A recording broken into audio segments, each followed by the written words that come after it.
拜天地，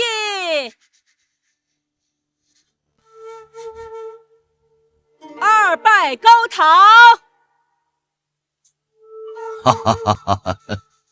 夫妻对拜。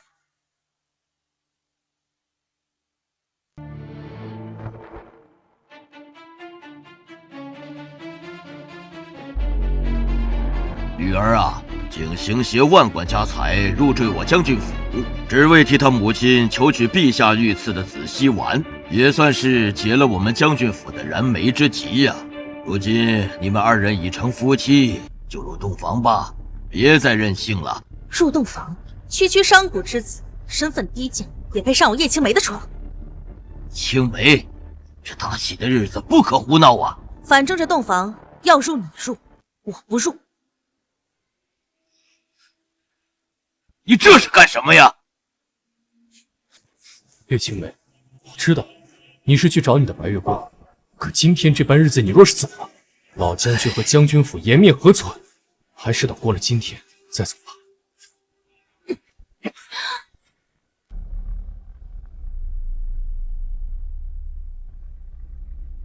区区赘婿也配对我叶青梅说教？你今天怎么打我都没关系，为了老将军和将军府，你今天万万不能！哎，狗东西，你也配拦我？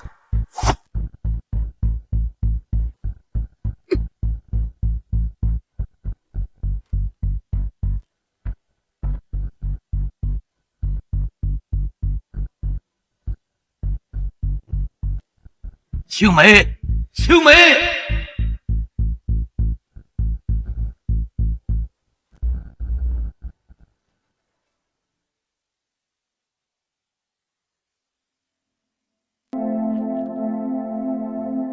务必把这封信交到叶将军手上。是。2年了，这是我给你写的第99封信，好歹夫妻一场。如果这一封你依旧不回，叶青梅，你我夫妻关系便到此为止吧。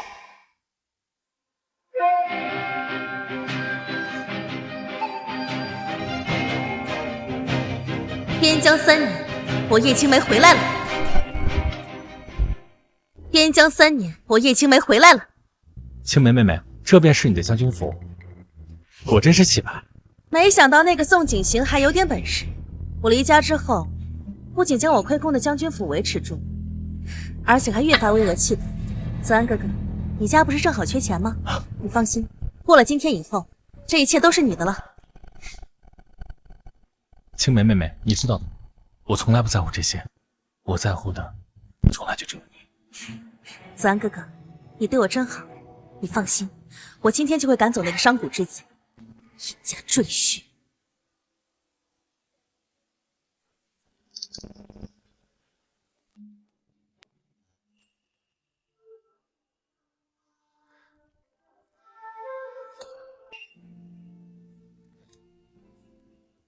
啊，宋景行，我在边关拼死搏杀，你却在家悠然喝茶，真是舒服啊！哼，大小姐，滚！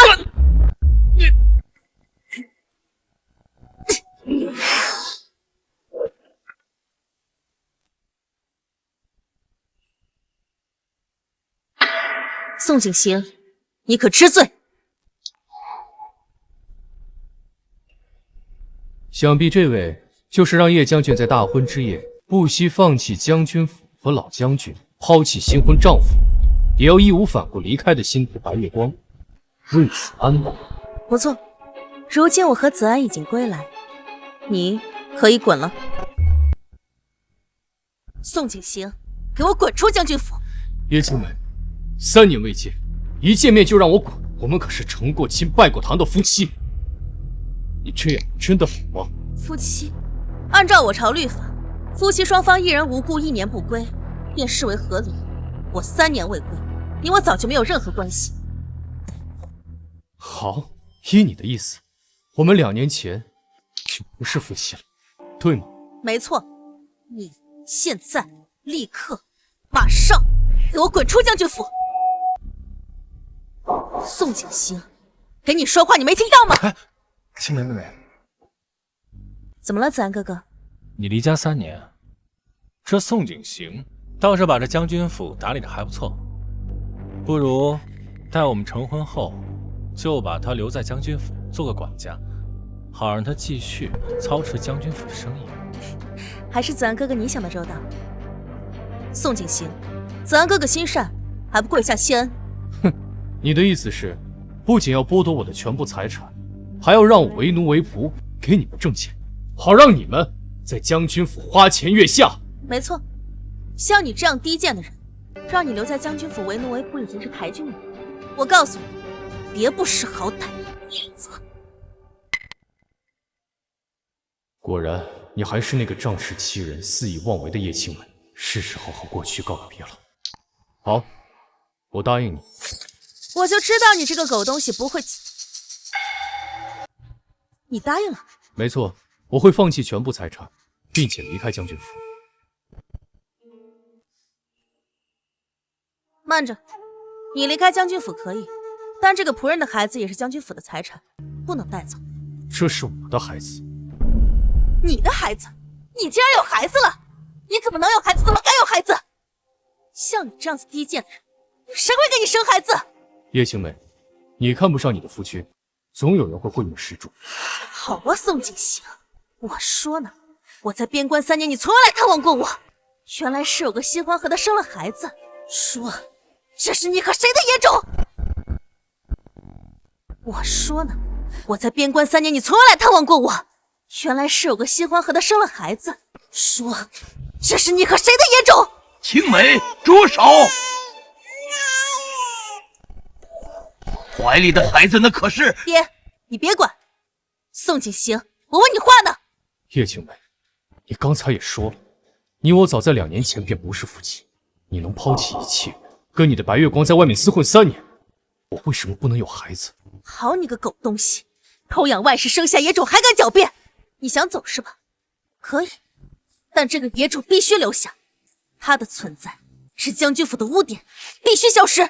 绝不可能！不可能是吧？好，今天我就让全京都的百姓们都看看，你宋景行是一个怎样不知廉耻的狗东西！乖女儿，听爹一句劝，快放开景行啊！爹，你到底是谁的父亲啊？女儿啊，爹都是为你好，他和他怀里的孩子真的不能动啊！这好你个狗东西，区区赘婿，和别人苟合生下野种不说，还逼得我爹一把年纪为你开脱。今天我就要按我将军府家规处置了你。住手啊！爹，你别管。哎呀，怎么会如此啊？青梅，你怎么还下手越来越重了？这孩子母亲身份尊贵，若是受到丝毫伤害，我一家满门抄斩都不够交代呀！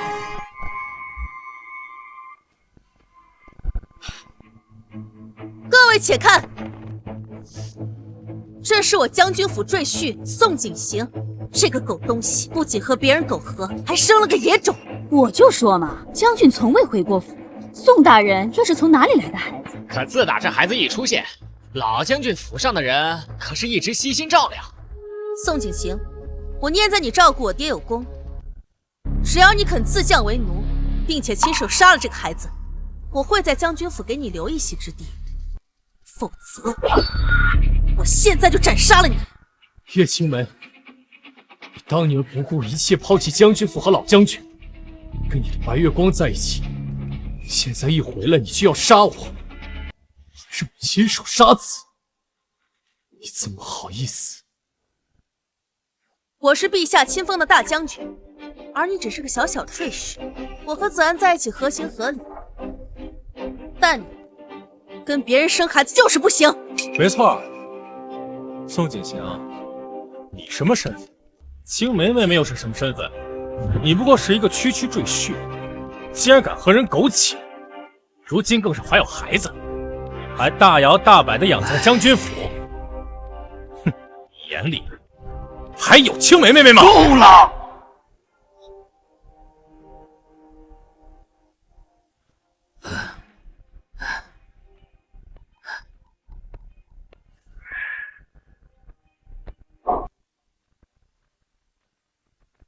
景行怀里的孩子是谁的，我比谁都清楚。爹，这狗东西从未找过我，我和他也从未有过夫妻之实。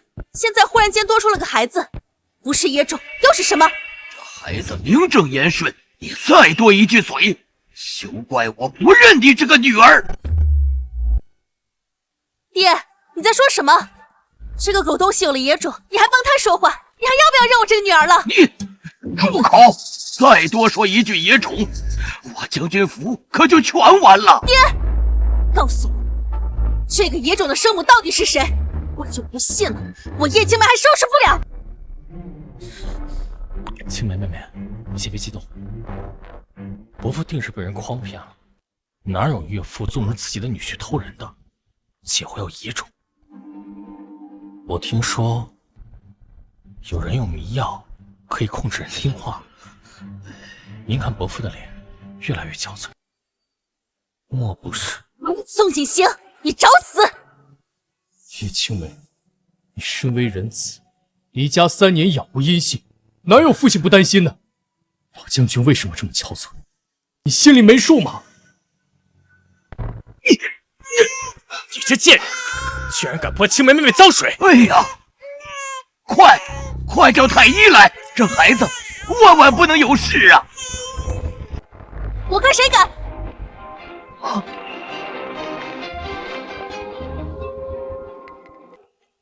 女儿，你连爹的话也不听了吗？再不请太医来，不然一切都晚了。伯父，您真的是被骗太深。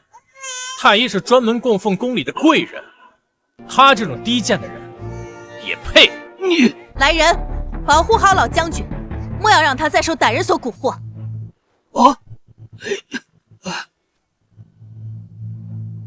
叶青梅，我可是你父亲呀！你动我，不只是不孝，更是在害将军府满门呐！请老爷回府。我不走！啊，我的胳膊！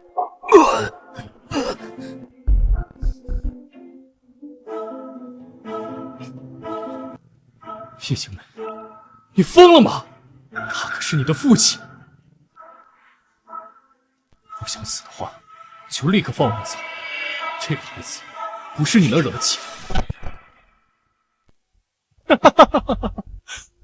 滑天下之大稽，你以为你这孩子能有多金贵啊？叶青梅，我告诉你，这个孩子万一有什么闪失，你信不信整个将军府满门皆斩？宋景行，你还真是不知所谓。女儿啊，你可别说话了。景行说的没错呀，他的孩子真的动不得，那可是……够了，爹！你根本不知道，你女儿我这次立下了多大的功劳。陛下已经下旨，召我入宫觐见，势必要封我为大凤第一女战神，官职1品。啊，青梅妹妹，这是真的吗？不错，此事在我离京的时候，陛下亲口允诺，板上钉钉。届时，我叶青梅便是除了陛下外的天下女子表率，一人之下，万人之上。宋景行，听明白了，我不管你怀里这个野种的母亲是谁，有何背景，我叶青梅想杀便杀。万人之上，想杀就杀。叶青梅，你如果动了这个，你所有的功劳都将烟消云散，你所有的一切都会……闭嘴！我没有耐心听你废话。诸位，我将军府出了这么个淫贼，今天我便要以将军府的家规处置了你。青梅，你要干什么？既然你百般不愿意处理你这怀里的野种，那我便亲自动手。叶青梅，你要干什么？自然是要处以鞭刑。你身为赘婿，不守妇道，毒害岳父，今天我便当着所有百姓的面，打满你100下，以儆效尤。至于你怀里这个野种，如果不小心被打死，那只能怪你这个当父亲的保护不力。好，打得好，就该打死这个淫贼。将军常年在外征战，而这个赘婿却在府内养小三儿，还陷害岳父，还好碰上我们叶将军大度，不然直接杀掉便完事儿。将军，宋大人和这个孩子不是你能动的，还请收手。好啊，这还是第一次有人敢藐视我叶青梅，还敢拦下我的鞭子。你又是何人？我教训我自己的赘婿，与你有何干？此事体大，将军若想知道真相，可进行换个地方。你就是那个淫妇吧？正好，今天将你们一并处置了。叶将军，你可知道自己在干些什么吗？我叶青梅深受陛下信任，马上就是万人之上的大封第一女将军，我想做什么就做什么，谁敢拦我？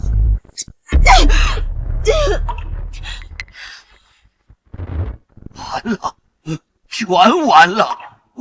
我将军府全完了！宋景行，我倒想看看，现在谁还能救你和你怀中的这个孩子。我还以为你勾搭上了什么大人，原来就是个见不得光的侍卫。孩子，你母亲身份特殊，一旦曝光会给你带来杀身之祸。但眼下，父亲顾不了那么多了。叶青梅，你不是一直想知道孩子的母亲是谁？现在就告诉我，孩子的母亲是？孩子的母亲是谁？我现在不想听，也不想知道是谁。宋景行还有90多下。叶青梅，孩子已经受伤，你就放过他吧。放过他也不是不行。好，好，只要你放了孩子，你怎么对我都可以。这可是你说的。来人！叶青梅，要干什么？当然是要拖着你游街示众。我要全京都的人都看着，胆敢背叛我，是什么下场？给我把他的衣服扒光！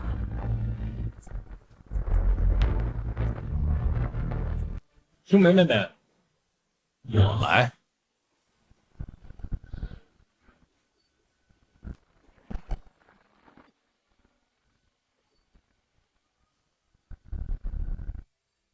总觉得还缺点什么。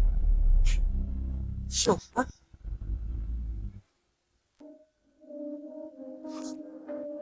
宋景行，别说我没有给你机会，要是一会儿能在游街的时候保护住这个孩子，就看你的本事了。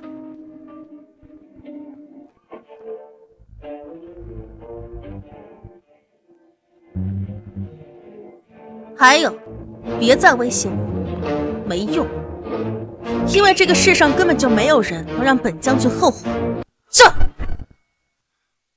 这，慢着，青梅，听爹的话吧。景行和他孩子不是咱们能惹得起的，你快住手吧！偌大的京都，就没有叶青梅不敢惹的人，胆敢背叛我，那他就必须要付出代价。这，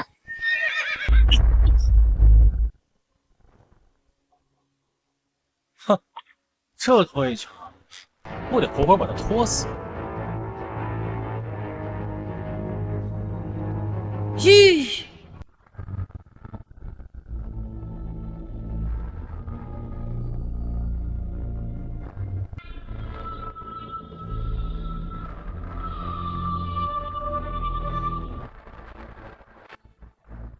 这就是背叛我的下场。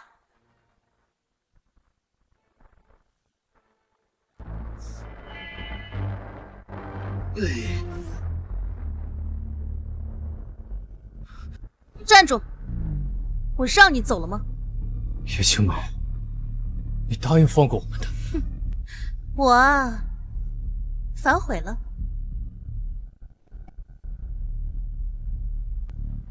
宋景行，你想保住这个野种，那你就跪下来求我，求到我满意为止。宋景行，还不赶紧跪！跪！跪！跪！跪下！跪下！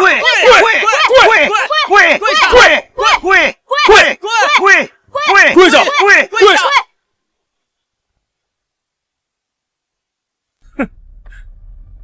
我求你放我，我愿意给你做牛做马，给将军府为奴为仆，只要你放我，我做什么都愿意。那你就当着百姓的面好好唱，说说都犯了什么罪？说，还不赶紧说！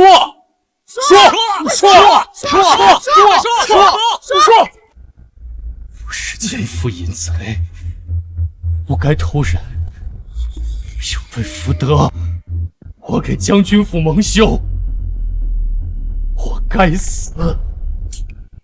既然你知道错了，那本将军就大发慈悲饶过你。谢谢，谢谢。只是这野种，断不能留。不要！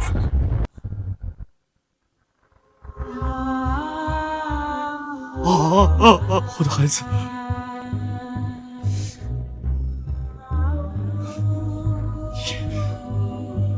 你们都得死！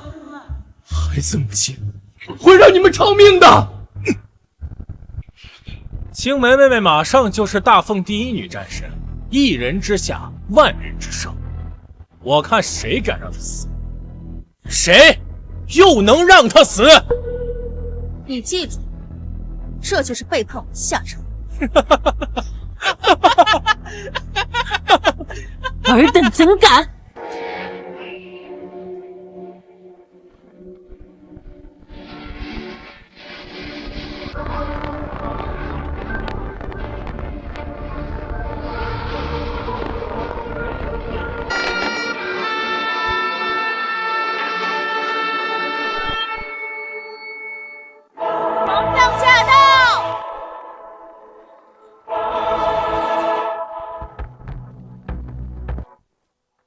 臣叶青梅参见陛下，不知陛下亲旨，臣惶恐。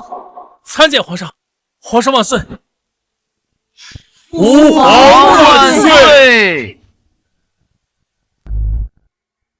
陛下为何不让我平身？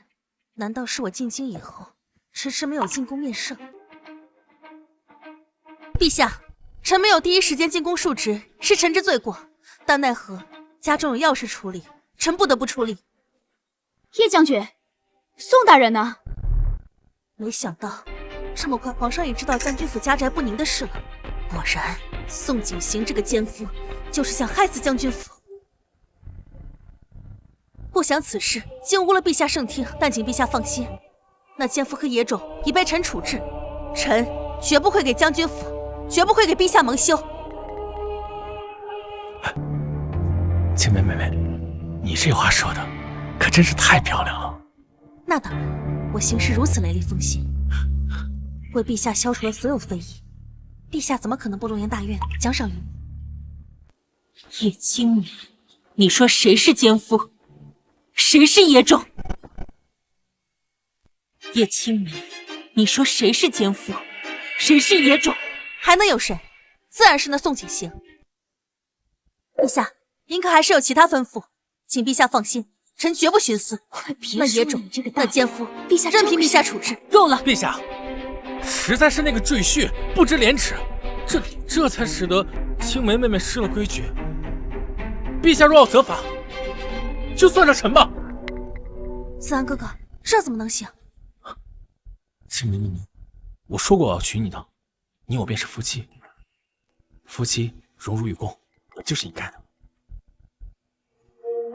陛下，宋景行这奸夫实在不配当臣的夫君。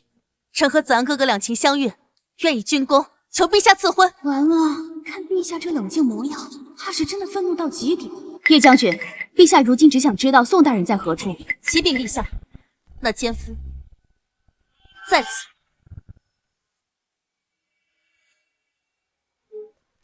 景行，景行。陛下，孩子，快去！着做什么？快传太医，给地父和太子医治！快传太医，给地父和太子医治！地父、太子，谁是地父？谁是太子？难道是宋景行和他的野种孩子？温太医，景行和太子怎么样了？陛下无急，臣这就诊脉。如何？回禀陛下，有救，只是这伤太重了，得亏宋大人这几月身体养得好了些，不然恐怕估计撑不到陛下来。那太子呢？朕问你，这那太子呢？陛下节哀，小太子没了。陛下节哀啊！啊，死定了！陛下保重龙体。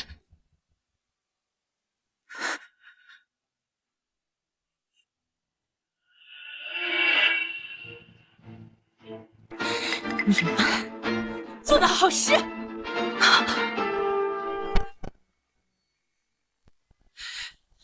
陛下节哀，保重龙体啊！陛下保重龙体啊！这怎么可能？难道宋景行刚才说的都是真的？怎么可能？这怎么可能？陛下，当务之急是将宋大人送回宫中医治，不然性命不保啊！回宫！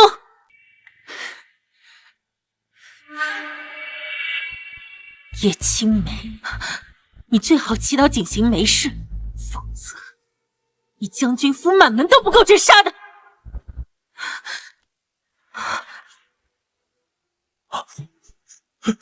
陛下，此事与我无关。要不是宋景行迟迟不肯说出那个孩子的身世，我们也不会对他动手的。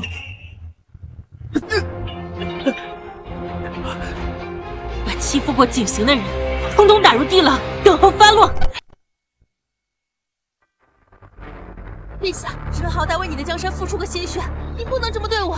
陛下，你曾亲口承诺过青梅妹妹，要让她成为大封第一女战神，如今有功不赏，功臣入狱，这叫动摇国本啊！你们谋害了陛下唯一的子嗣，又何尝不是动摇国本？把他们押入地牢！放开我！放开我！我马上就要进出将军府，权倾天下。为什么会这样？为什么会这样？放开我！放开我！拖下去！放开我！放开我！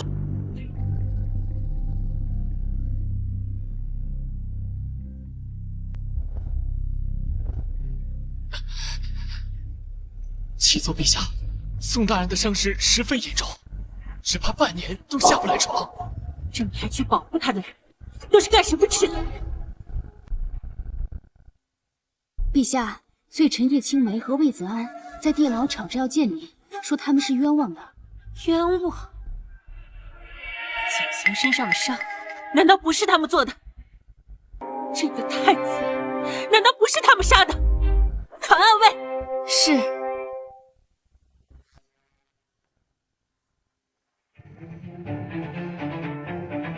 启禀陛下，叶青梅诬陷地父偷养外室，生下野种，实施暴行，于是太子殿下身死。叶青梅、魏子安，你们好大的胆子！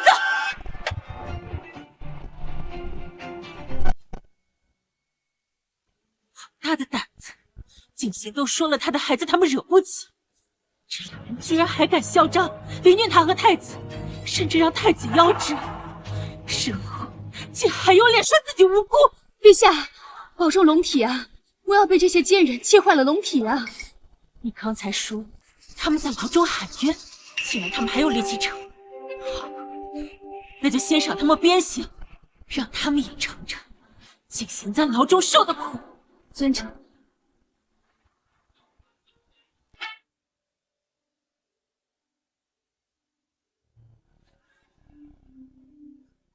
陛下，大人醒了。景行，身子可好些了？陛下，孩子怎么样了？景行，我们的孩子没了。陛下，都怪我，没有保护好我们的孩子。景行，这不怪你，要怪就怪那些伤害你和孩子的人。你放心，我一定不会放过他们。你放心，我一定不会放过他们。陛下，叶青梅啊，叶青梅，明明从一开始我入赘你们将军府就是场骗局。如今你和你的白月光在一起，我过我的小日子不好吗？为什么就是不肯放过我？金星，陛下，都怪我。金星，这不怪你，朕已经查清楚了，是叶青梅和魏子安一直在使唤你，为了保护孩子，一直在忍受折磨和伤害。金星，这真的不怪你。陛下，把这2个人交给我吧，他们害死了我们的孩子，我想让他们付出更惨痛的代价。如今那些歹人都在牢中，你想怎么处置都可以。就先从叶青梅开始。正好，臣有些事想问他。可是你的身体……若不问清楚这一切，朕岂是呢？好，朕都依你。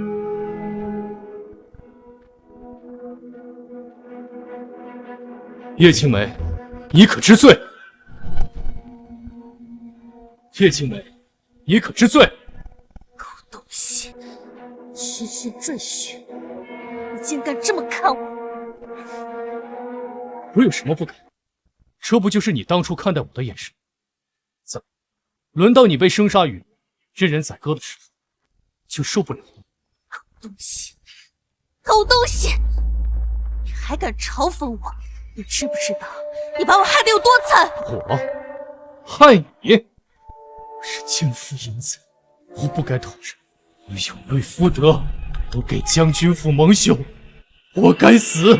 既然你知道错了，那本将军就大发慈悲饶过你。只是这野种断不能留。哼，不要！事到如今，叶青梅，你还有脸说是我害你？要是当日在将军府门前，你能听进我跟你爹的半句话，又怎么沦落到这般境地？宋景行，你有什么资格敢这么说我？不过就是命勾搭上陛下，要不然今天我就把你和这个野种丢在乱葬岗了。好命！叶青梅，你又怎会知道我的难处？自幼不读诗书，守心明性，克己慎独，不到万不得已，又怎会做出越矩之事？我就是生性放荡，不知廉耻，给自己找什么借口？宋锦行，你敢打我！口口声声说我是奸夫，我今天就把所有真相都告诉你，让你知道错的究竟有多离谱。你又想耍什么花样？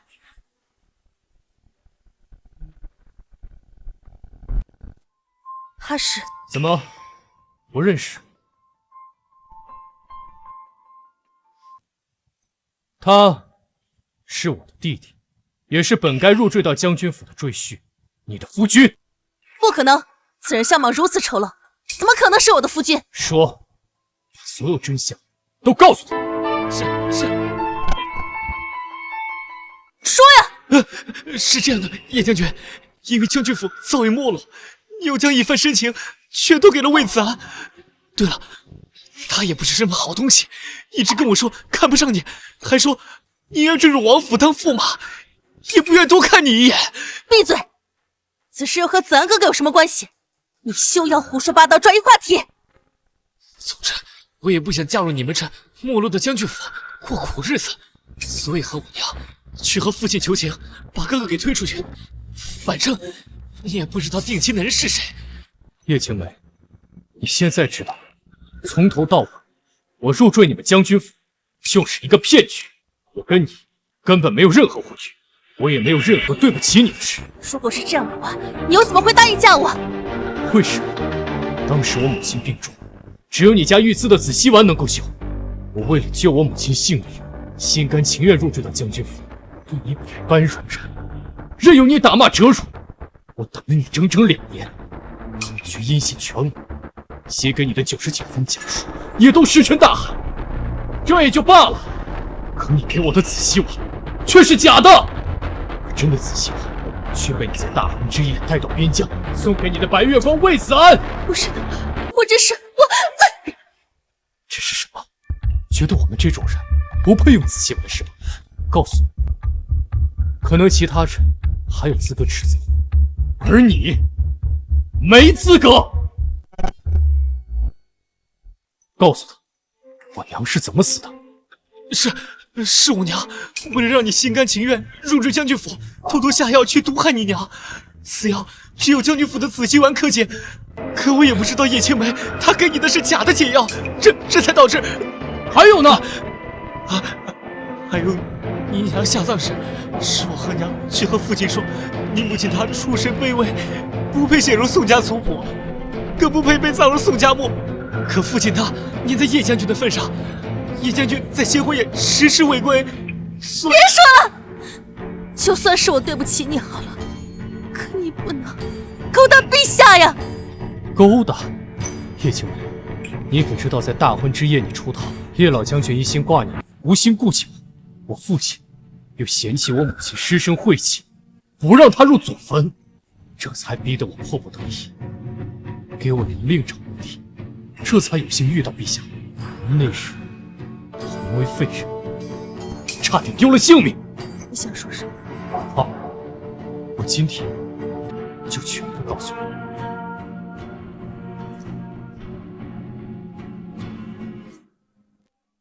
娘，这里环境挺好的，孩儿就把您葬在这里了。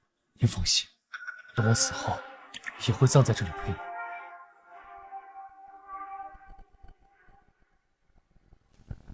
站住！站住！别跑！站住！救我！全部杀掉，一个不留！上！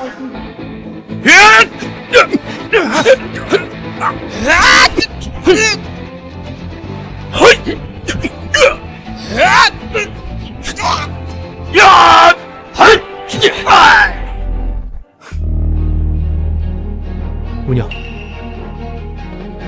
怎么样？小心！你醒了，别动，你受伤了，要好好休息。我感觉自己使不上力气。你为了救我中毒了，导致武功尽失，今后身体也会十分虚弱。但你放心，我会对你负责的。其实，这乃九五之尊，当今圣上，今日遭刺客暗算，多亏了你。说吧，你想要什么？草民宋景行愿意用这次救驾之功，还我母亲应得的公道。就这样，宋景行，你救了朕，相貌也是如此俊秀，朕给你个机会，要不要跟着朕？叶青梅心愿为此安，甚至为了他去边疆，我等了他足足2年，且他还给了我假的紫溪丸，导致我娘不治身亡。既然如此，为什么我不能为自己搏一搏呢？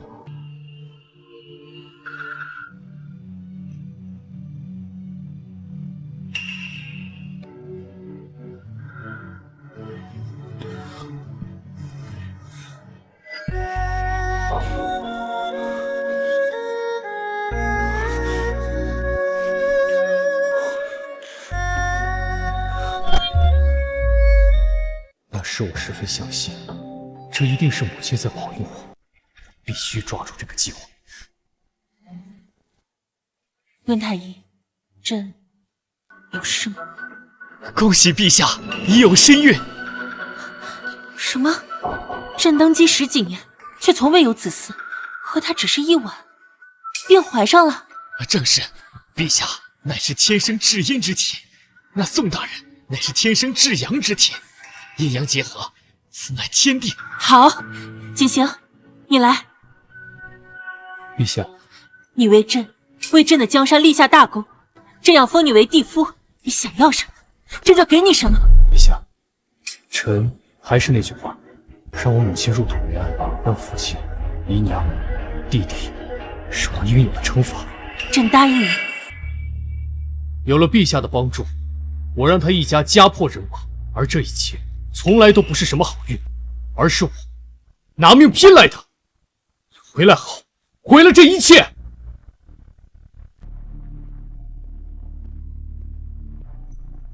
叶青梅，事到如此，你对我可有半分愧疚？我或许确实是让你受了些屈辱，但你是赘婿，你为我受辱那是天经地义，我何须愧疚？你折辱我，无视我，这些我都可以不计较，甚至还继续维持将军府的生计。但你给我假子希丸，回来后就要霸占我全部财产，让我为奴为仆，还杀我的孩子，这桩桩件件，你还敢说何须愧疚？宋景行，我说了，你只是赘婿，你为我做什么都是应该的。再说，当初若不是你以万贯家产诱惑我父亲入赘将军府，我明明就可以嫁给子安哥哥。是你拆散了我和子安哥哥，你又有什么脸面说我？是我拆散了你们。你刚才没有听到宋景天说的话吗？当初为子，可是根本就瞧不上你。要不是看你在边疆屡立战功，升迁有望，你觉得他会看你一眼？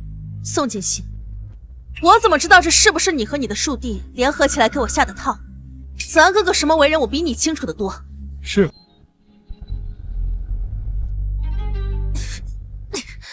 宋景行，你又想做什么？当然是请你看一出好戏。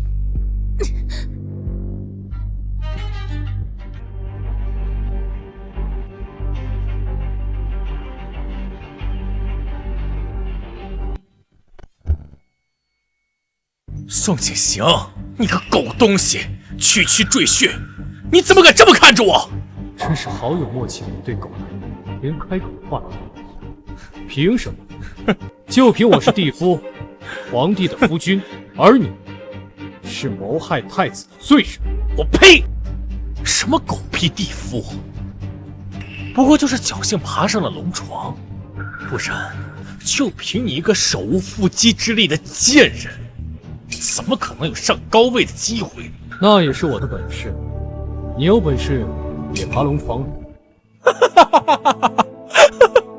宋景行，你别以为你现在在我面前炫耀，你就赢了。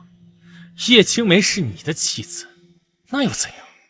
她不过就是我胯下的一条母狗。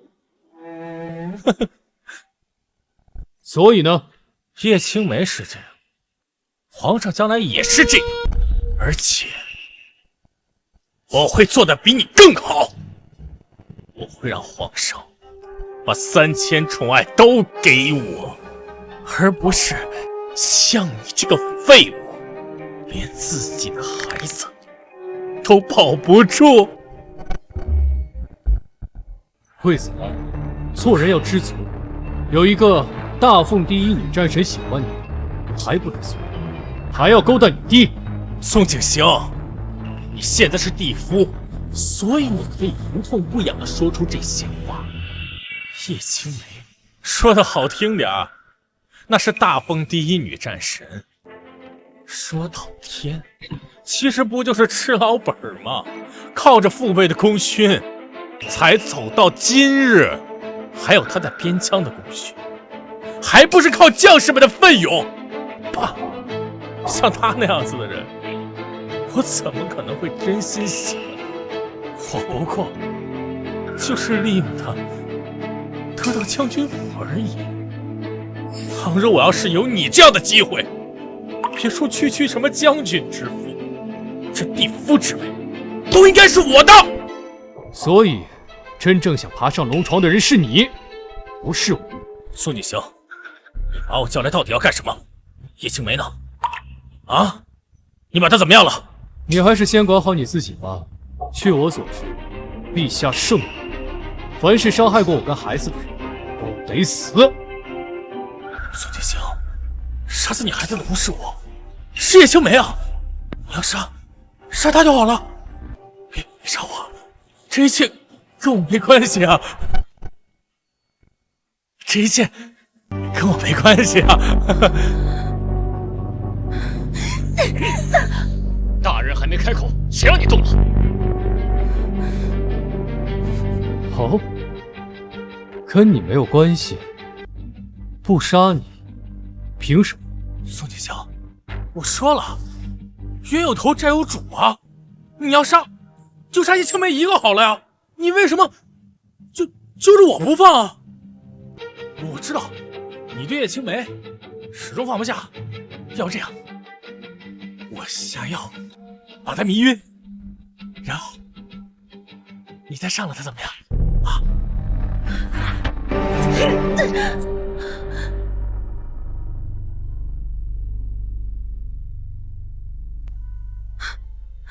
魏子安呀，魏子安，你可真是又蠢又笨又不要脸，连这种事都能拿来当筹码。你以为这样做，我应该感谢你吗？没有，我不是这个意思。不想死，就乖乖回答我的问题。我问你，叶青梅这几年有没有往将军府写过信？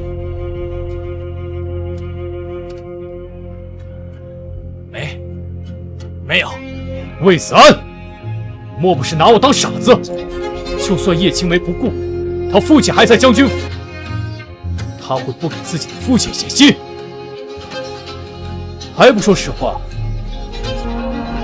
来，你知道下场。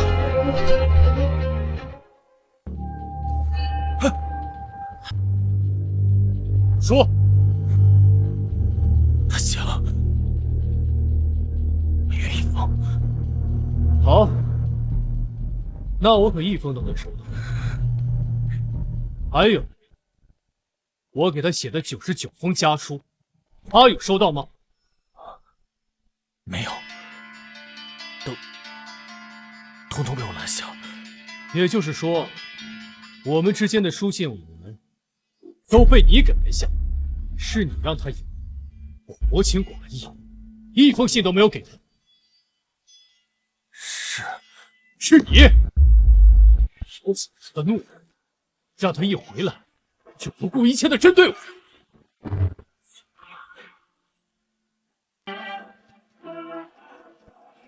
话也不能这么说呀！苍蝇不叮无缝的蛋，倘若叶青梅真是喜欢你，又怎么会轻易的被我骗到？这一切要怪就怪他自己。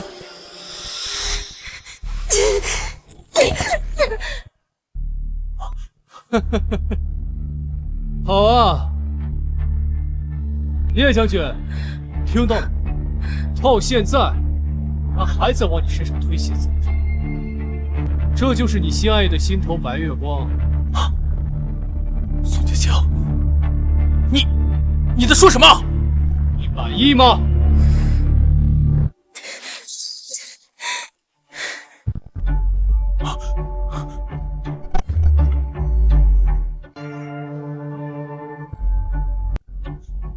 青梅妹妹，不是这样的，我刚才说的那些都是骗宋剑清的。你知道我对你是真心的。将你在手心，你说入赘王府会饱受折磨，我想尽一切办法帮你脱身，甚至不惜一切赶赴寒苦边疆。到后，你把我当成替罪羊了是吗？我说过，他看不上你，也看不上将军府，是你自己不信。子安，既然如此，你何苦吊着我？帮叶将军打开。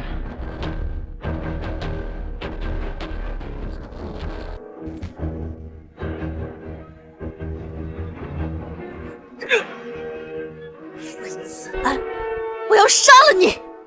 贱人，你敢打我，我跟你拼了！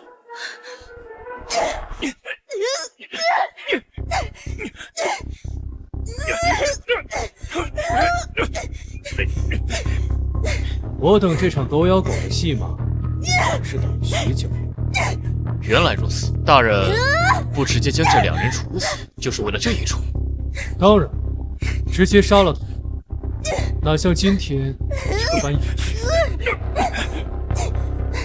够了，将他们拉开。其实，今天安排你们见面，是让你们死个明白。你说什么？说什么？怎么听不懂胡话？我说我不会放过你们任何一个。宋景行，你怎么能这样呢？就是宋景行，我们都已经变成这样子了，你就不能宽容大度一点？放我们宽容大度？我跟你们讲宽容大度，谁给我儿子讲宽容大度？叶老将军求见。你来救我了，我爹来救我了。宋景行，就算是我误伤了你的孩子，但我爹照顾你这么多年，他没有功劳也有苦劳，你不能不顾。把老将军请进来，正好让他见他女婿。你吓唬我呢？告诉你，你不可能当着我爹的面乱来的。没错，宋景行，就算你是地父，那也得讲伦理纲常吧。爹，您来了，快救女儿！爹，老臣叶孝英参见大人。来啊，给老将军赐座。老臣当不起大人这般待遇。那老将军今日前来，所谓何事？爹，别扯这些虚灵了，快救女儿啊！闭嘴！老臣此来只为求大人一件事。我听说将军府有一块先帝御赐的免死金牌，供在宗祠里。如果老将军拿来这个，我倒也无可。爹，你别怕他，那免死金牌是先帝御赐的，就算是当今陛下，他也不敢乱来，更别说他一个仗势欺人的废物。闭嘴！宋景行，你别得意，让我爹拿出免死金牌，看你又能如何？青梅妹妹，你也救救我好不好？我当牛做马报答你啊！大人误会了，老臣此来并非求情，家中逆女犯下如此滔天大罪，臣只求陛下和大人秉公处理，不要留情，更不要顾及将军府的颜面和功勋。爹，你在说什么？老将军，此话当真？爹，你别开玩笑了，快把免死金牌拿出来啊！是啊，伯父，你怎么能不救青梅妹妹呢？闭嘴！谁是你妹妹？爹的手被别人给拧断了，怎么拿？青梅，我可是你父亲啊！你动我，不只是不孝，更是在害将军府满门了。请老爷回府。我不走！啊，我的胳膊！原来如此，也是，这世上哪有不疼爱自己的孩子？只不过是被伤中了心罢了。青梅，你还不知道吧？太医说，爹的身子已经伤了根本，往后身体只会日渐虚弱。你不是这样的，女儿只是怕你被别人蛊惑，女儿不是想真的伤你的。所以你就不听爹的警告，执意要向景行出手。你以为爹伤心，只是你的人伤了爹。错了，爹真正伤心的是你固执己见，刚愎自用，任性而为，连累祖宗先辈留下的将军府身败名裂。你让爹死后怎么向列祖列宗交代呀？不是的，不是这样的，我只是想重振将军府的威名，我没错。重振将军府？叶青梅，你好大的口气！你还不知道吗？将军府已经被你那些仇人打压得支离破碎。大人，此事并非我们所为，但当然之事，整个京城的百姓都看到了。将军府完了。也是，落井下石，乃人之常情。只是可惜了老将军，要替叶青梅受将军府敌人的怒。爹，你现在明白爹有多心痛了。可你倒好，一见面连句关心的话都没有，只知道让爹来救你。怎么就生了你这么个忘恩负义的白眼狼啊？怎么会这样？我做错了什么？伯父，话不能这么说呀。青梅妹妹毕竟是您的亲生女儿，你不能不管不顾啊！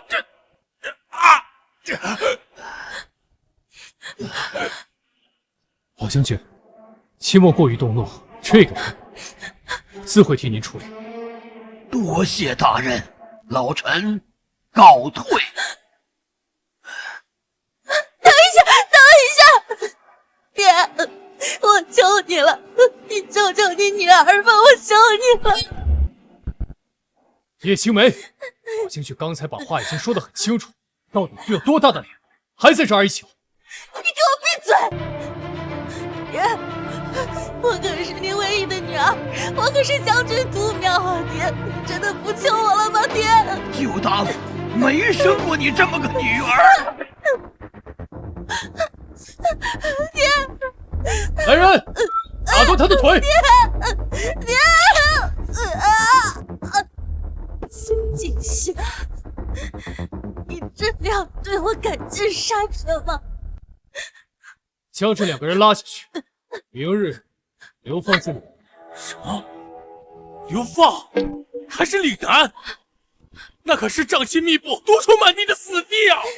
宋锦熙，你个狗东西，你不如直接杀了我！杀了，那岂不是便宜你？岭南多瘴气毒虫，等你们到了那里，倒是可以好好享受。放开我！放开！宋景霄，我不会放过你的！放开我！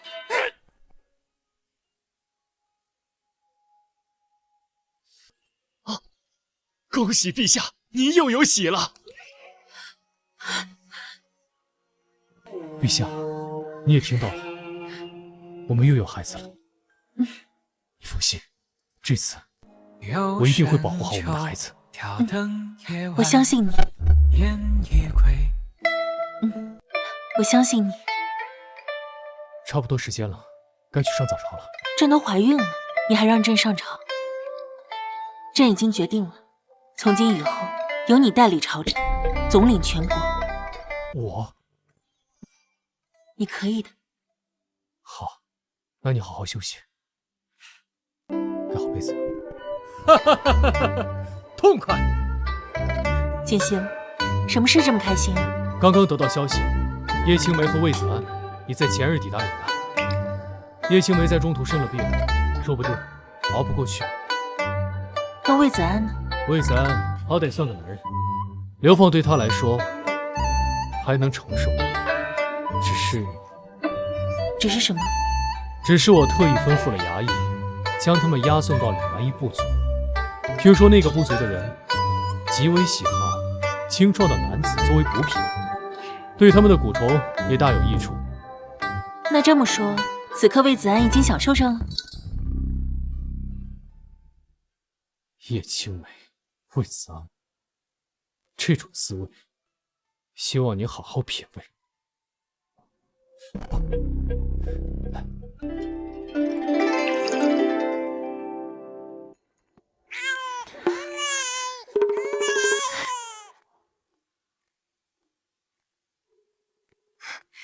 恭喜监国，陛下诞下了一位小皇子，母子平安。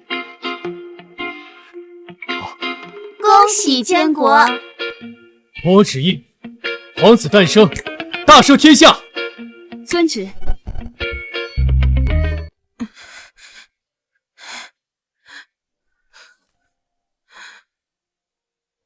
罪臣叶青梅拜见监国。你竟然没死！承蒙监国开恩，让罪臣归晋。你错了，大赦天下是陛下的意思，我并没有让你回京的意思。你还是回你的将军府吧。不，监国大人，求您看这么夫妻一场。监国大人，不管怎样，求您给臣一笔银子，否则臣根本无力支撑将军府。那些债主会将臣撕成碎片的。叶青梅，你想太多了。退下。臣明白，臣遵旨。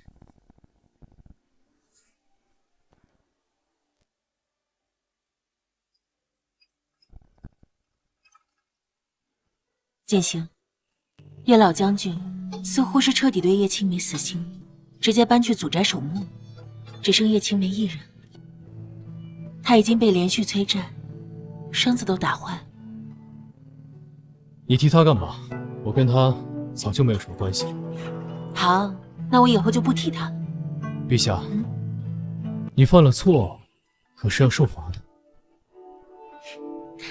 那我亲爱的监国大人想怎么惩罚妾身呢？那我就罚你再给我生一个孩子，这次我要个小公主。讨厌！我提着一壶酒来，看花开花败，但长风月着有多少梦幻女爱？